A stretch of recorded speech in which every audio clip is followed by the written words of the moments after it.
नमः संस्कृताय प्रिय संस्कृत मित्राणि। संस्कृत सेवा में आप सभी का स्वागत है।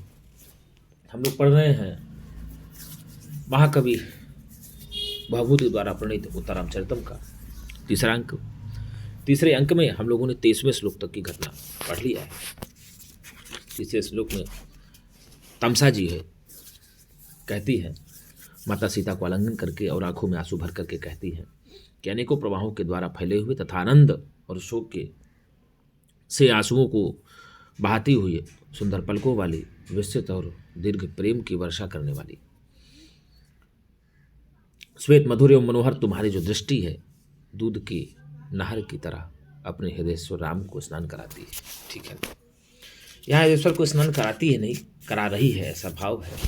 तो उसके बाद ही ये श्लोक अब वासंती बोलती है। कौन बोलती है? 24वां श्लोक वासंती बोलती है। क्या बोलती है? ददतु तरवाह पुष्पैरर्घ्यं फलैश्च मधुस्यूताः स्फुटितकमला मोदप्रायाः प्रवान्तु वनानीला कलमविरलं रज्यत्कण्ठा क्वडन्तु सकुन्तयाः पुनरिदमयं देवो रामः स्वयं वनमागतः। हरिणी छंद है इसमें। कौन सा छंद है? हरिणी छंद है। ददतु तरवाः पुष्पैरर्घ्यं फलैश्च मधुस्यूताः। 6 4 और 7, 6 4 7 पर यति। ठीक है ना? मंदाक्रांता में भी होती है, लेकिन मंदाक्रांता में 4 6 7 पर होती है। यहाँ 6 4 और 7 पर है। ददतु तरवाः पुष्पैरर्घ्यं फलैश्च मधुस्यूताः। देख लीजिए, ददतु तरवाः 6, पुष्पैरर्घ्यं 4, फलैश्च मधुस्यूताः। तो 6 4 7 पर यति होती तो हरिणी छंद होगा, और मंदाक्रांता पे 4 6 7 पर यति होती।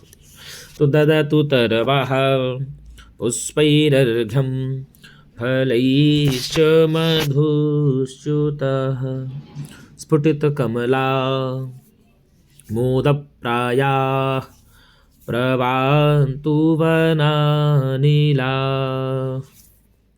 कलमविरलं रज्यत्कण्ठा क्वडन्तु सकुन्तयाः पुनरिदमयं देवो रामः स्वयं वनमागतः। तो अब देखिए, वासंती कह रही है, क्या कह रही है? मधुस्यूताः, मकरंद बरसाने वाले। क्या बरसाने वाले गुरुजी? मकरंद बरसाने वाले।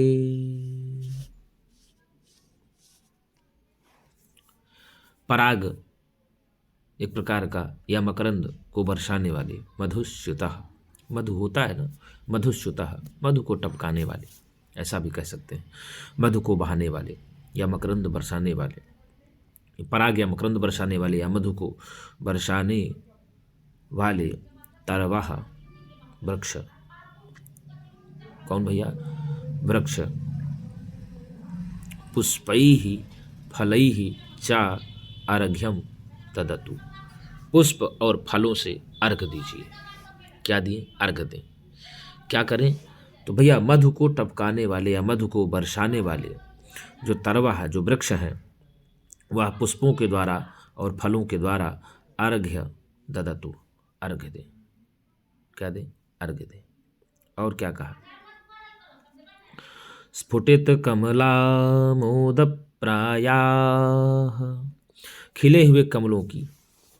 किस भैया? स्फुटित कमला मोदप्रा, खिले हुए कमलों के विशेष सुगंध से युक्त। वनानिलाह प्रवांतु, वन की वायुएं चलें। क्या करें? वन की वायुएं चलें, वन की हवाएं चलें। तो यही कहा कि जो वृक्ष हैं, क्या कहा, सर्वदा मधु को बहाने वाले जो वृक्ष हैं वह पुष्पों और फलों से क्या करें? अर्घ्य दें। क्या करें? अर्घ्य दें। तो किसके लिए? राम के लिए अर्घ्य देना की बात हो रही है यहाँ पर। और जो स्फुटित कमलामोद प्रायः, खिले हुए कमलों की विशेष सुगंध से युक्त, खिले हुए कमलों की सुगंध वाली जो हवाएं हैं, क्या है? हवाएं प्रवान्तु बहे, वन की जो वायुएं हैं वे बहे विचलना शुरू हो जाएं। तो क्या कहा कि खिले हुए कमलों, किसके भैया? खिले हुए कमलों की विशेष सुगंध से वन की हवाएं बहें। क्या हो? बहें। और क्या कहा उसके बाद? क्या कहा गुरुजी? रज्यत कंठाह, अर्थात सुरीले कंठ वाले। कैसे भैया? सुरीले कंठ वाले, अच्छे कंठ वाले, ठीक है ना। शकुंतयः, पक्षी। कौन भैया? पक्षी। शकुंतया मतलब पक्षीगण। कौन गुरुजी? सुरीले कंठ वाले पक्षी क्या करें? कलम विरलम, कलम अविरलम, निरंतर क्या करें? निरंतर कलम कुड़ंतु, ध्वनि करें, सुरीली ध्वनि करें, मधुर ध्वनि करें। तो पहली बात में कहा कि मधु को बहाने वाले पुष्पों और फलों से युक्त जो वृक्ष हैं वो क्या करें? अर्घ्यम ददतु, अर्घ दें। दूसरे में कहा अर्थ खिले हुए कमलों से युक्त, खिले हुए कमलों की सुगंध से युक्त वन की हवाएं बहें। तीसरी बात में कहा सुरीले कंठ वाले जो पक्षी हैं, कौन है?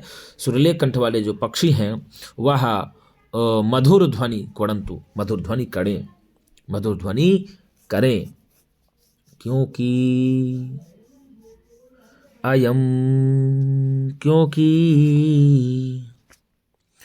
अयम यह रामः, यह राम, क्योंकि अयम रामः देवः, क्योंकि अयम देवः रामः, क्योंकि यह स्वयं राम भगवान, या स्वयं देव राम, या स्वयं महाराज राम। अयम देवः रामः, यह महाराज राम स्वयं वनम, स्वयं पुनः वनमागतः, स्वयं फिर से वन में आ रहे हैं। पुनः स्वयं वनमागतः, पुनः स्वयं पुनः वनमागतः, फिर से यह राम दोबारा वन में आ गए हैं, आए हैं। तो वासंती कहती है, वृक्षों से कहती है, क्या है कि ददतु तरवाः पुष्पैरर्घ्यं फलैश्च मधुश्च्युतः स्फुटितकमला मोदप्रायाः प्रवान्तु वनानिला कलमविरलं रजत्कण्ठाः क्वणन्तु शकुन्तयः पुनरिदमयं देवो रामः स्वयं वनमागतः। अर्थात क्या कहा गुरुजी? मधु को बहाने वाले पुष्पों और फलों से जो वृक्ष है, पुष्पों और फलों से जो युक्त वृक्ष हैं वो क्या करें? अर्घ्यम ददतु, अर्घ दे भगवान राम को। और क्या कहा कि स्फुटित कमला मोद प्रायाः, अर्थात खिले हुए कमलों की सुगंध से युक्त वनानिलाः, वन अनिलाः, वनानिला वन की वायुएं बहें चले। फिर का करम विरलम रज्जत कंठा, सुरीले कंठ वाले शकुंतया पक्षी अविरलम कलम कुड़ंतु, निरंतर सुंदर ध्वनि करें, सुंदर ध्वनि से स्वागत करें। क्यों करें? तो वही कहा गुरुजी अयम देवः रामः, क्योंकि महाराज राम स्वयं पुनः वनमागतः, स्वयं ही फिर से वन आए हुए हैं। तो राम कौन है स्वयं फिर से वन आए हुए हैं? तो राजा राम जी स्वयं फिर से वन आए हुए हैं। तो वृक्ष क्या दें, अर्थात वृक्ष क्या दें? तो भैया पुष्पों और फलों से अर्घ दें। तो पुष्पों और फलों से अर्घ देने की बात कौन करती हैं? वासंती करती हैं। किससे करती हैं? वृक्षों से करती हैं। किसके लिए देने की बात करती हैं? तो रामचंद्र जी को अर्घ देने की बात करती हैं। कौन दोबारा फिर से वन में आए हुए हैं? तो राजा राम जी दोबारा फिर से वन में आए हुए हैं। और वायुएं कैसे बहें? तो भैया स्फुटित कमला मोद प्रायाः वनानिलाः, अर्थात वनानिलाः की दिशा है। तो स्फुटित कमला मोद प्रायाः, खिले हुए कमलों की सुगंध से युक्त वन की वायुएं चलें। और कौन सुरीली ध्वनि करें? तो भैया पक्षीगण सुरीली ध्वनि करें। सुरीली ध्वनि कौन करे? तो पक्षीगण करें। पक्षीगण कैसी ध्वनि करें? तो सुरीली ध्वनि करें। कौन कहती है? वासंती कहती है। किसके लिए कहती है? पक्षीगणों के लिए कहती है। क्यों करें? तो राम जी पुनः वन में आए हुए हैं। कौन सा छंद है? हरणी छंद है। और यहाँ पर गुरु जी काव्यलिंग अलंकार है। कौन सा अलंकार है? काव्यलिंग अलंकार है। यहाँ पर जो है ना, ये चौथा चरण पुनरिदमयम देवो रामः स्वयं वनमागतः। तो इन तीनों लाइनों का कारण है राम, ये चौथी लाइन कि भगवान राम पुनः फिर से वन में आ रहे हैं। इसलिए इस कारण से क्या करें? जो वृक्ष हैं, जो सदा मधु टपकाने वाले वृक्ष हैं, वो फलों और पुष्पों से अर्घ दें। क्यों दें? तो कारण है कि राम आ रहे हैं वन। तो ये तीनों चरणों में जो कार्य हो रहे हैं ना, तीनों पंक्तियों में जो कार्य हो रहे हैं, उनके प्रति ये चौथी लाइन जो है कारण है। इसलिए ही काव्यलिंग अलंकार होगा।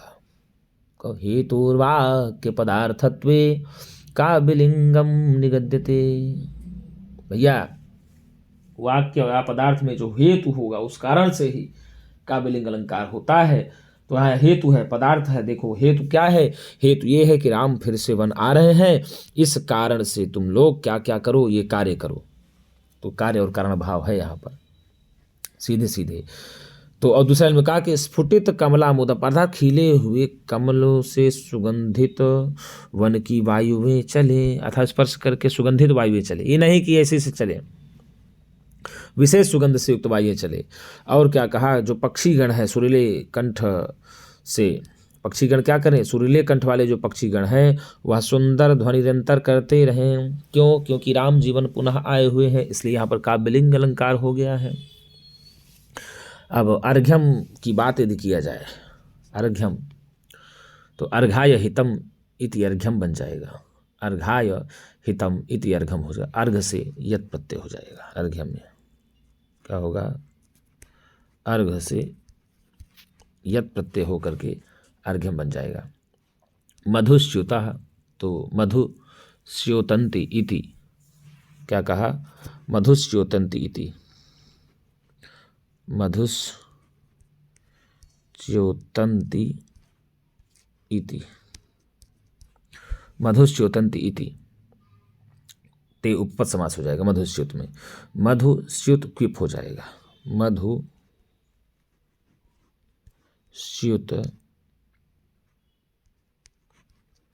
मधुस्युत और क्विप हो जाएगा। मधुस्युत क्विप से हो जाएगा मधुस्युत में। ठीक है ना गुरु जी?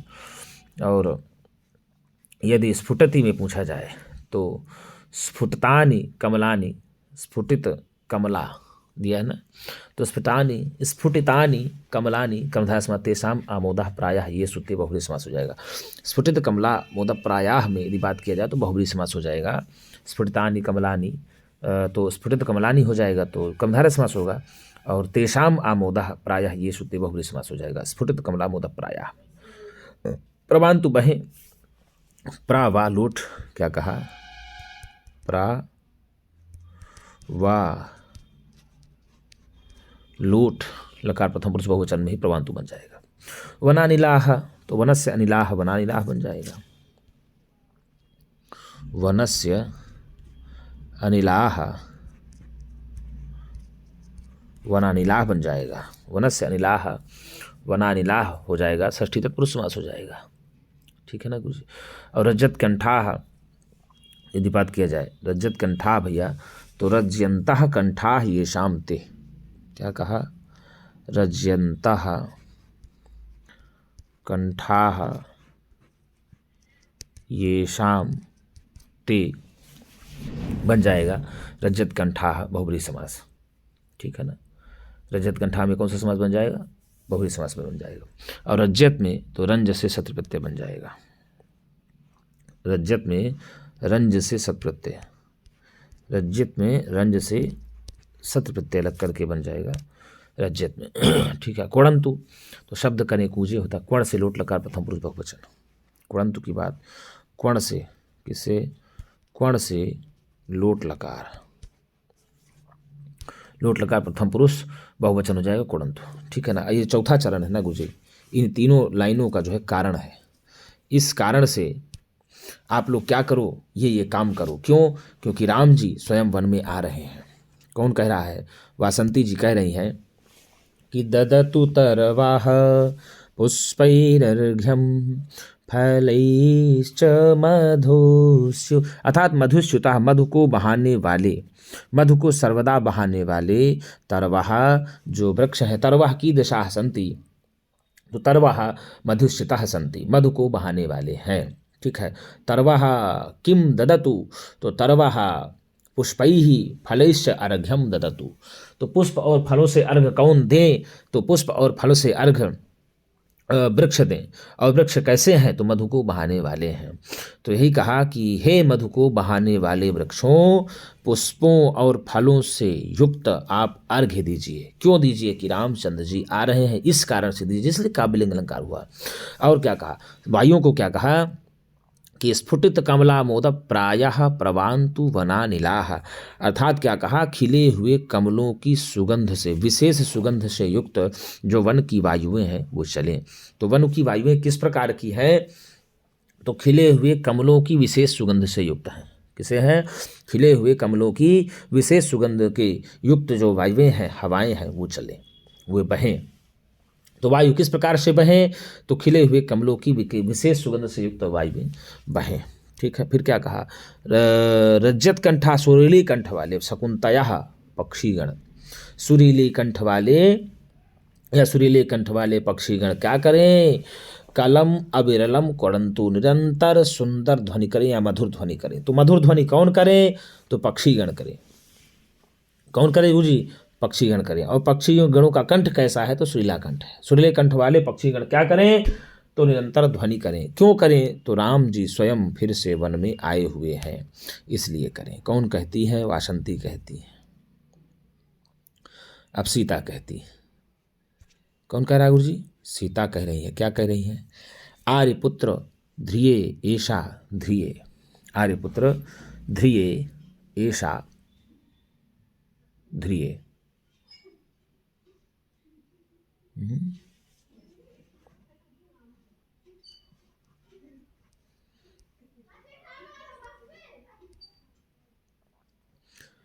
ये थोड़ा सा हम लोग गलत वे पे चले गए हैं, इसी श्लोक को आज हम लोग देखते हैं, क्योंकि फोटो में गड़बड़ हो गया खींचने में। मित्रों, ये 25वां श्लोक ना हो करके हम लोग देख लेते हैं कहाँ पर है। ये थोड़ा सा हम लोग 29 में चले गए हैं। तो यहाँ तक हम लोगों ने इसको देखा कि जो है ददतु तरवाह पुष्पैरर्घ्यम फलैश्च मधुस्युताः और स्फुटित कमला मोद प्रायः प्रवांतु वनानिलाः, ये हम लोगों ने पढ़ा। अब इसके बाद ही जो है कि वासंती कहती है। किनसे कहती है वासंती? तो वासंती वन के वृक्षों से कहती है कि अय वनों के वृक्ष, अय वन के वृक्षों, अय वन के वृक्षों। अब उसके बाद से ही कहानी यहाँ है मित्रों, उसके बाद से कहानी यहाँ है, इसको हम लोग देख लेते हैं। तो अय वन के वृक्षों, क्या हो जाओ आप, क्या करो आप, जो है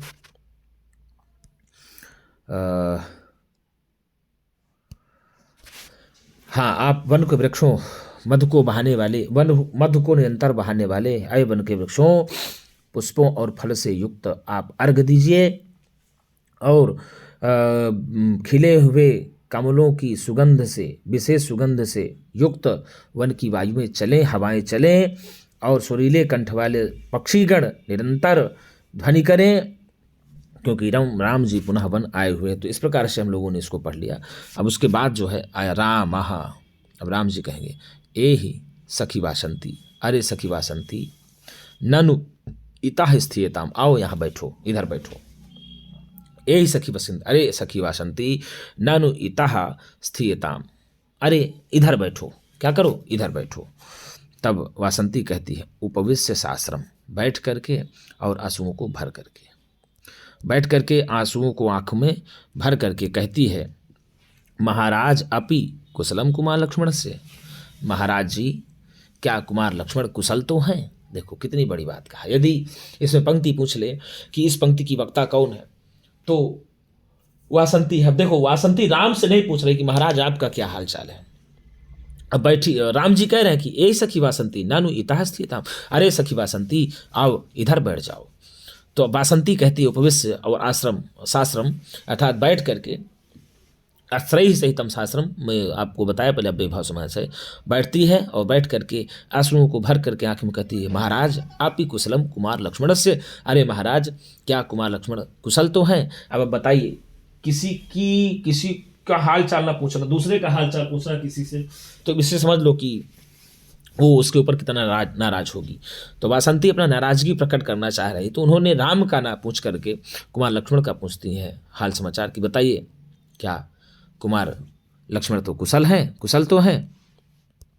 तो अनाकर्णनम अभिनीय, अनाकर्णनम अभिनीय अर्थात अब जब ऐसा वो पूछती है, वासंती ऐसा पूछती है जब, तो भैया साहब अब यहाँ देखो आगे दिया, क्या दिया, अनाकर्णनम अभिनीय का मतलब ये हुआ गुरुजी ना सुनने का अभिनय करके, ना सुनने का अभिनय। जैसे ही वासंती कहती है कि अरे महाराज कुशलम कुमार लक्ष्मणम, तो भगवान राम भी देखिए वो ना सुनने का अभिनय करते हैं। क्या करते हैं, वो भी ना सुनने का अभिनय करते हैं। अब राम जी कहते हैं कर कमलम अवतीर्णैर अम्बुनिवार सस्पैः तरुसकुन कुरंगान मैथिलीयान अपुष्यत् भवति मम विकारः तेषु दृष्टेषु कोपि द्रव इव हृदयस्य प्रस्रवोद्भेदयोग्यः, द्रव इव हृदयस्य प्रस्रवोद्भेदयोग्यः। तो भैया क्या कहा कि फिर से देख लेते हैं। तो मम पहले क्या लेंगे, मम हृदयस्य द्रवः इव, मम हृदयस्य द्रवः इव, मम हृदयस्य द्रवः इव का मतलब हुआ जो मेरे हृदय में स्रोत के, किसके गुरुजी, मेरे हृदय में जो स्रोत का, स्रोत के प्रवाह के योग्य कोई भी अनिर्वचनीय या तरलता के तुल्य विकार उत्पन्न हो रहा है। राम जी क्या कह रहे हैं कि मेरे हृदय में, किसके, मम हृदयस्य, मेरे हृदय में द्रव इव कोपी, द्रव के समान कोई भी, विकारः भवति, विकारः भवति, विकार उत्पन्न हो रहा है। तो राम जी कह रहे हैं कि मेरे हृदय में किसी द्रव के समान, किसके समान, किसी द्रव के समान कोई विकार उत्पन्न हो रहा है, ऐसा राम जी कहते हैं। तो पहले पढ़ लेते हैं, उसके बाद अनुभव के साथ अर्थ हम लोग जानेंगे। कर कमलम अवतीर्णैर अम्बुनिवार सस्पैः तरुसकुन कुरंगान मैथिलीयान अपुष्यत् भवति मम विकारः तेषु दृष्टेषु कोपि द्रव इव हृदयस्य प्रस्रवोद्भेद योग्यः। अब क्या कहा? मैथिली। कहाँ से लेंगे? मैथिली। कहाँ से लेंगे गुरुजी? मैथिली अर्थात देवी सीता तो मैथिल की थी, मिथिला की थी, तो इस कारण से उनको मैथिली कहा। तो मैथिली कर कमलम अवतीर्णैहि, कर कमलम अवतीर्णैहि अर्थात देवी सीता अपने कर कमल से दिए हुए, क्या हुए? देवी सीता ने अपने ही कर कमलों से दिए हुए अम्बुनिवार सस्पैहि, अपने ही कर कमलों से दिए हुए अम्बुनिवार सस्पैहि, जल, अम्बु मतलब जल, निवार मतलब एक प्रकार की धान होती है, और कोमल घास से। किससे गुरुजी?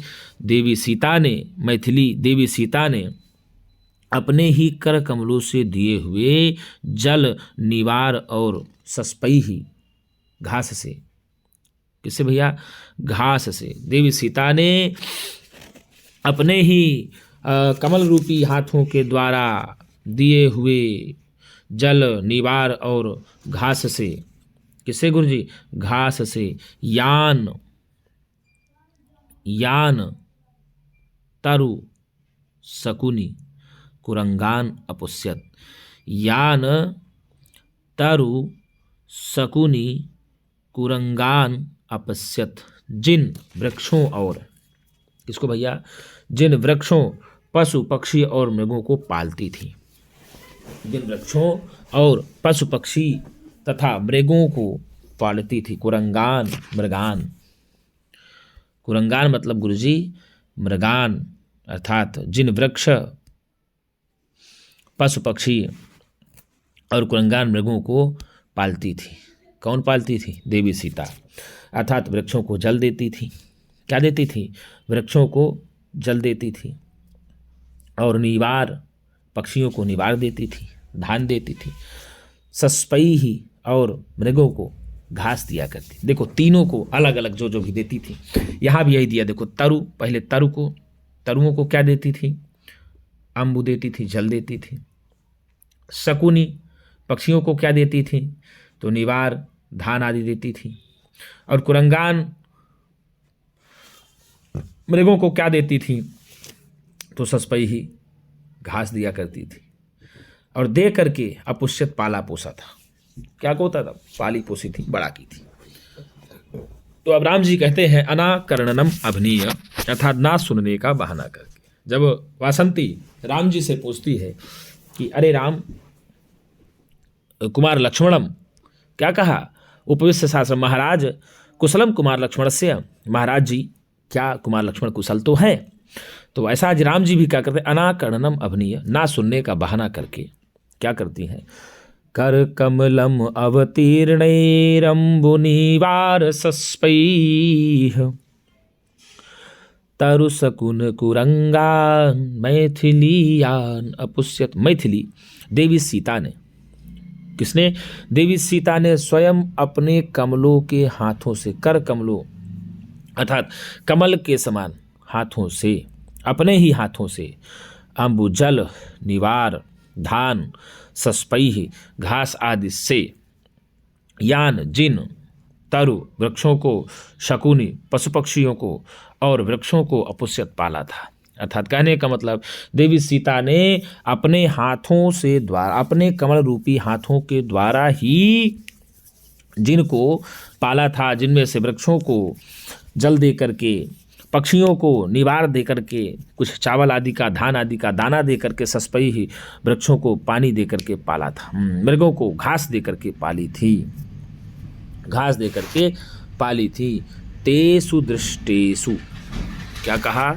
तेसु दृष्टेषु प्रस्रवोद्भेद योग्य, तेसु दृष्टेषु प्रस्रवोद्भेद योग्य, उन्हें देखकर, तेसु दृष्टेषु उन्हों देख करके, प्रस्रवोद्भेद योग्य, मेरे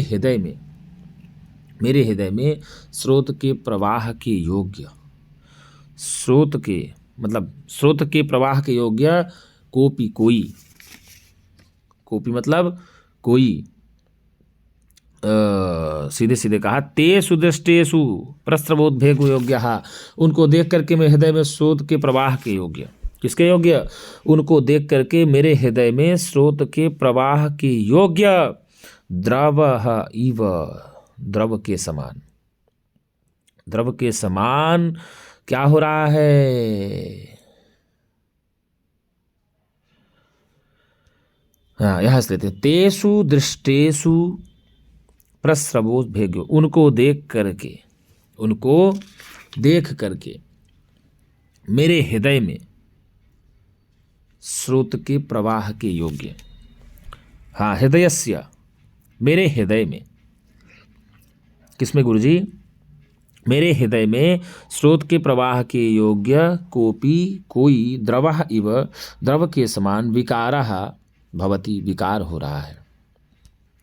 तो यहां देख लेते हैं, कर कमल वितीर्णैर अम्बुनिवार सस्पैः तरुशकुनि कुरंगान् मैथिलीयान् पुष्यत् भवति मम विकारः तेषु दृष्टेषु कोपि द्रव इव हृदयस्य प्रस्रवोद्भेदयोग्यः। मैथिली देवी सीता ने कर कमल वितीर्ण कर कमल वितीर्ण अपने कमल रूपी हाथों के द्वारा या अपने कर कमलों से दिए हुए जल निवार घास से, जल निवार और घास से, यान जिन तरु वृक्षों को, जिन वृक्षों को, शकुनी पक्षियों को, कुरंगान और मृगों को अपुष्यत पाला था, त्रेषु दृष्टेषु, तेषु दृष्टेषु, उन्हें देख करके, मम हृदयस्य, मेरे हृदय में, मम हृदयस्य, मेरे हृदय में क्या कहा? प्रस्रवोद्भेद योग्यः, प्रवाह के, क्या कहा? मेरे हृदय में स्रोत के प्रवाह के योग्य, जिसके स्रोत के प्रवाह के योग्य, कोपि विकारः भवति, कोपि हाँ, स्रोत के प्रवाह के योग्य, द्रवः इव, द्रव के समान, कोपि कोई, विकारः भवति, विकार होता है। तो यह क्या भैया? स्रोत के प्रवाह के योग्य किसके हृदय में कोई विकार हो रहा है? तो राम के हृदय में विकार हो रहा है। किसके समान राम के हृदय में विकार हो रहा है? तो द्रव की तरह। तो कर कमल वितीर्णैर अम्बुनिवार सस्पैः तरु शकुनि कुरंगान् मैथिलीयान् पुष्यत् भवति मम विकारः तेषु दृष्टेषु कोपि द्रव इव हृदयस्य प्रस्रवोद्भेद योग्यः।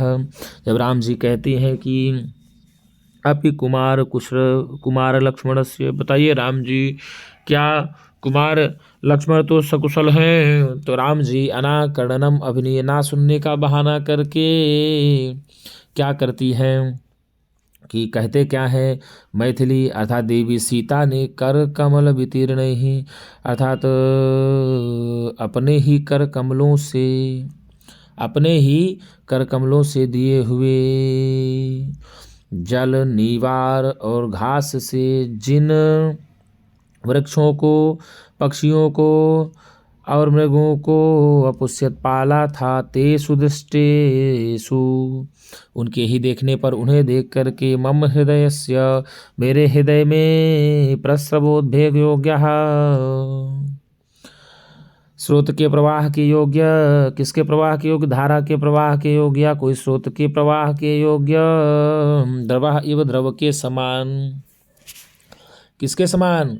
द्रव के समान। तो यहाँ उपमा अलंकार सीधे सीधे आ गया, द्रव के समान, कोपि विकारः भवति, कोई विकार हो रहा है, या कोई विकार हो रहा है। तो किसके हृदय में विकार हो रहा है? तो राम के हृदय में विकार हो रहा है। किसके समान हो रहा है? तो द्रव के समान हो रहा है। किसके समान? द्रव के समान हो रहा है। किसके हृदय में हो रहा है? राम के हृदय में हो रहा है। क्यों हो रहा है? क्योंकि ये देख रही है कि जिन वृक्षों को, पक्षियों को और मृगों को सीता देवी ने पाला था, उनको देख लेते हैं, इस कारण से हो रहा है। और सीता देवी ने वृक्षों को किस प्रकार से पाला था? तो वृक्षों को जल दे करके पाला था। पक्षियों को किस प्रकार से पाला था? तो पक्षियों को कुछ खाने के लिए पदार्थ दे करके पाला था। और मृगों को किस प्रकार से पाला था? तो मृगों से को तो घास दे करके पाला था। देखिए कितना बढ़िया दिया, एकदम सही बैठा है श्लोक को। कर कमल वितीर्ण, अर्थात मैथिली अपने कर कमलों से दे करके, ठीक है ना, अपने ही कर कमलों से दिए हुए जल, निवार, धान आदि खाद्य पदार्थ, सस्पई घास से यान, जिन तरु वृक्षों को, शकुनी, शकुनी मतलब पक्षियों को, कुरंगान मृगों को अपुष्यत पाला था। तेषु दृष्टेषु उनको देखने पर, मम हृदय मेरे हृदय में प्रस्रवोद्भेद योग्य स्रोत के, वेद के योग्य स्रोत के बहने के योग्य, या कोई स्रोत बहने के योग्य ही, द्रवः इव द्रव के समान, कोपि विकारः भवति, कोई विकार हो रहा है।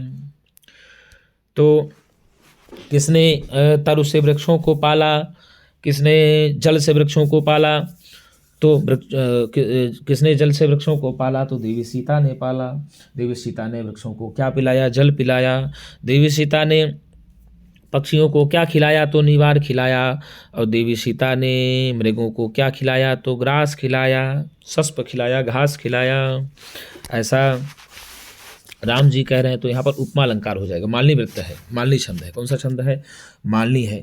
नन्मययुतेयं मालिनी भोगी लोकैः, नन्मययुतेयं मालिनी भोगी लोकैः।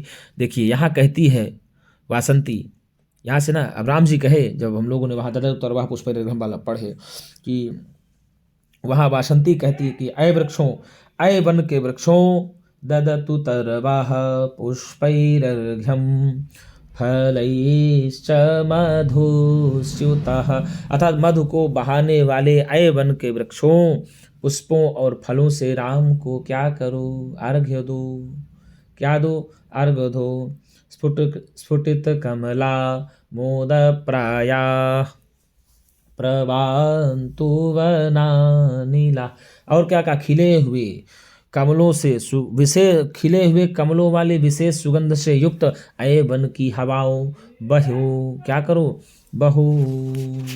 फिर आगे क्या कहा?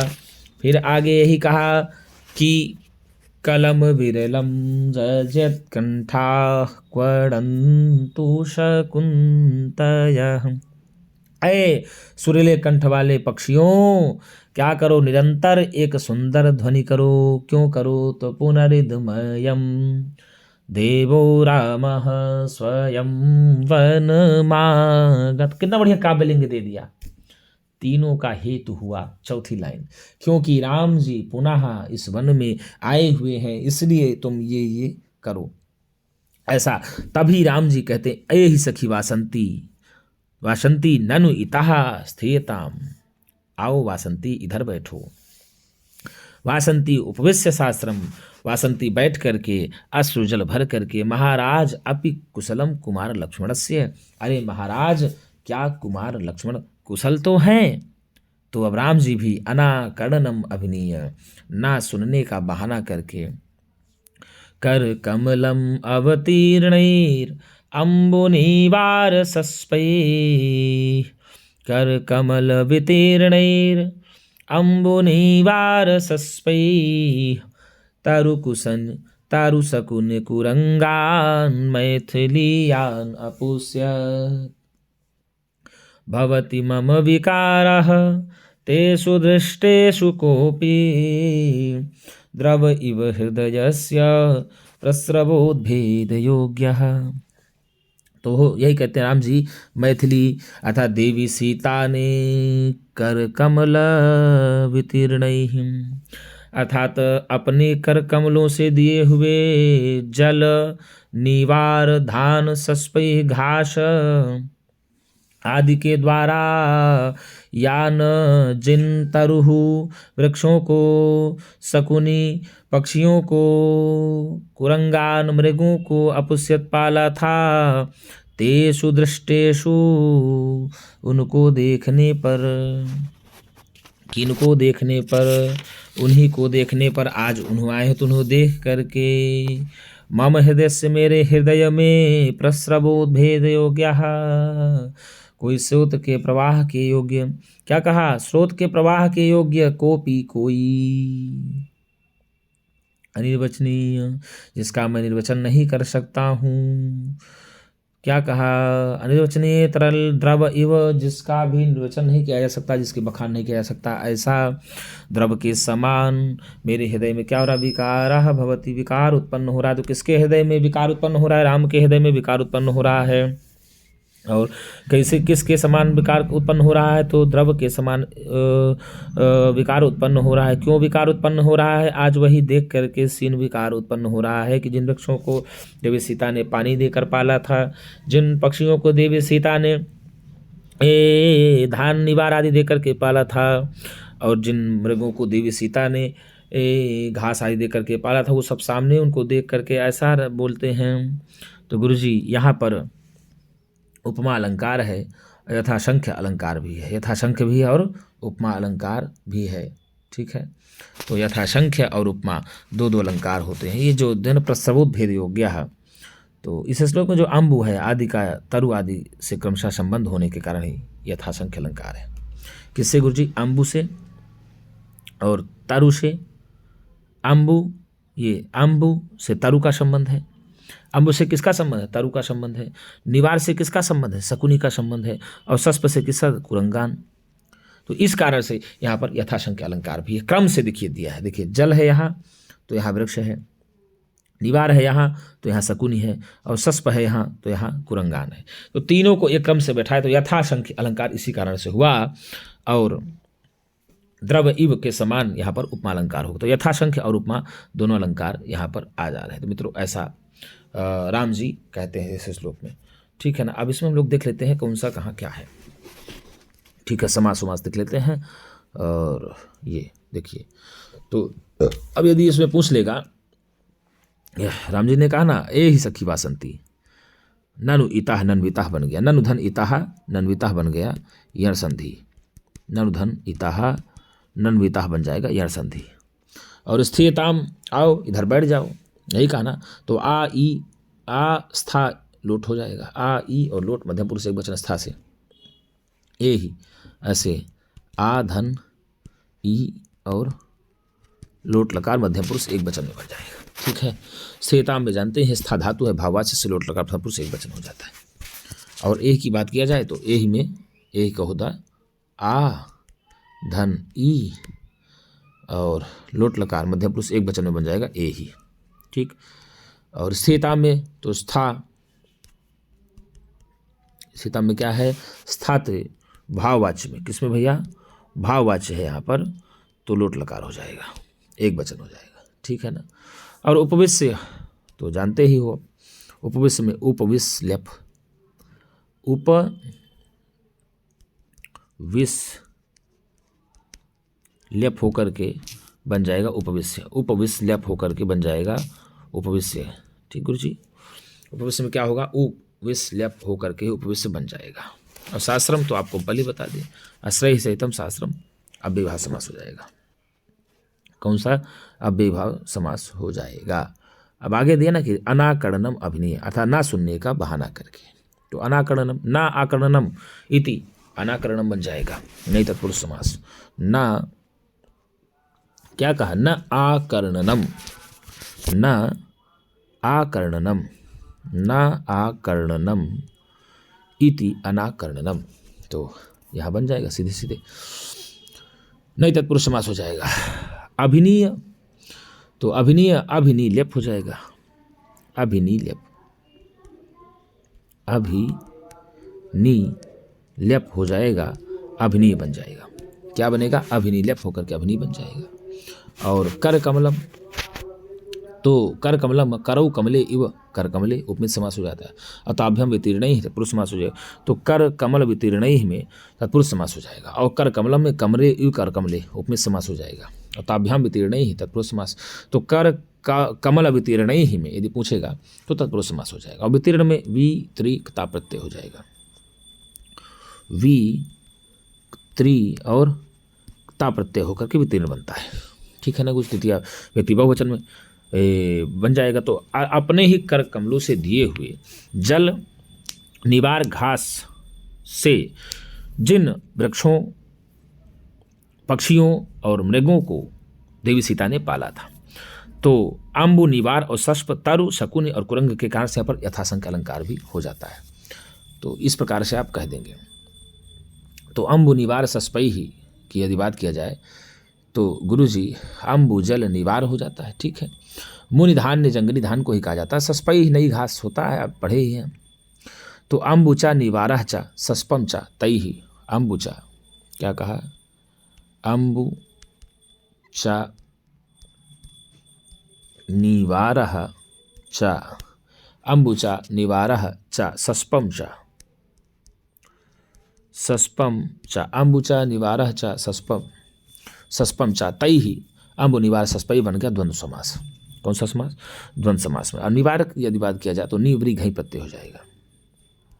नी व्री घई लग करके ही निवार बन जाएगा। नौ से व्री धान्य हो जाता है, घई प्रत्यय हो जाता है, ठीक है ना कुछ जी। और तारु का वृक्ष होता है। तारु का मतलब क्या होता है, वृक्ष होता है। तो यहाँ पर तारु शकुनी कुरंगान, यदि यहाँ बात की जाए तरु शकुनी कुरंगान में भी तरवाह चा, क्या कहा, तरवाह, तरवाह चा और तरवाह चा शकुनयः चा, तरवाह चा शकुनयः चा चा अकुरंगाः चा, कुरंगाः चा, तरवाह चा शकुनयः चा कुरंगाः चा तान, तो तरु शकुनी कुरंगान बन जाएगा। इसमें भी द्वंद्व समास हो जाएगा। किसका समास, द्वंद्व समास। और मैथिली यहाँ देवी सीता के लिए कहा गया है। किस लिए किया जाए, देवी सीता के लिए कहा, तो मिथिला या राजा मैथिला बन जाता है। मिथिला से अण प्रत्यय होकर के मैथिलस से अपत्यम स्त्री इति मैथिल, और इसमें ईय से मैथिल से ईय गीप होकर के मैथिली बन जाता है। मैथिल से ईय और गीप, गीप प्रत्यय मैथिल से ईय गीप होकर के ही मैथिल बन जाता है अतीय सूत्र से ना। तो इतो मनुष्य से ही ये हो जाता है। तो अब यहाँ पुष्यत में तो पाली थी, पाला पोस कर बड़ी की थी, तो पुष धातु है, लंग लकार, प्रथम पुरुष एक वचन हो जाएगा। कौन पाली थी, देवी सीता पाली थी। किनको किनको पाली थी, तो वृक्ष और पक्षी और मृगों को पाली थी। कौन पाली थी, देवी सीता पाली थी। तो इस प्रकार से प्रस्रवोद्भेग प्रस्रवस्य उद्भेदे यस योग्यः तत्पुरुष समास हो जाएगा। प्रस्रवस्य उद्भेदे योग्यः तत्पुरुष समास हो जाएगा, ठीक है। उद्भेद में उद्भिद घई प्रत्यय हो जाएगा। उद्भेद में उद्भिद घई प्रत्यय हो जाएगा। तो इसमें जो है ना पूरा यथाशंख्य और उपमा दोनों अलंकार है। कौन सा, यथाशंख्य और उपमा दोनों अलंकार है। तो कर कमल वितीर्णैरम्बु निवार सस्पैः तरु शकुनि कुरंगा मैथिलीया नपुष्यत् भवति मम विकारः तेषु दृष्टेषु कोऽपि द्रव इव हृदयस्य प्रस्रवोद्भेद योग्यः। राजा रामचंद्र जी कह रहे हैं, ना सुनने का बहाना करके मैथिली जिन देवी सीता ने कर कमल वितीर्ण ही, कर कमलों के द्वारा दिए हुए, अपने कर कमलों के द्वारा दिए हुए जल निवार धान आदि घास आदि के द्वारा यान जिन वृक्षों को, पक्षियों को, पशु पक्षियों को, कुरंगान मृगों को अपुष्यत पाला था, तेषु दृष्टेषु उन्हें देख करके ही मम हृदय से मेरे हृदय में प्रस्रवोद्भेद योग्य, स्रोत के प्रवाह के योग्य कोई अनिर्वचनीय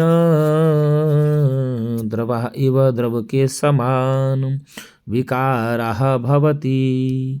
विकार उत्पन्न हो रहा है, तो किसके हृदय में विकार उत्पन्न हो रहा है? राम के हृदय में विकार उत्पन्न हो रहा है। किस कारण से हो रहा है? वो सारी घटनाओं को देख करके हो रहा है। किससे कह रहे हैं? रामचंद्र जी वासंती से कह रहे हैं। किस लिए, कैसे कह रहे हैं? ना सुनने का बहाना करके कह रहे हैं।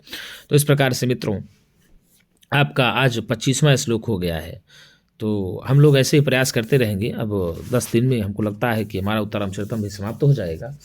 तो मित्रों, हम निवेदन आपसे बार बार करते हैं कि एक बार लाइक एवं सब्सक्राइब जरूर करें यदि वीडियो आपको अच्छा लगे तो मित्रों, आज के लिए इतना ही। हम पुनः एक नई वीडियो के साथ मिलेंगे। तब तक के लिए नमः संस्कृताय, शुभ रात्रि।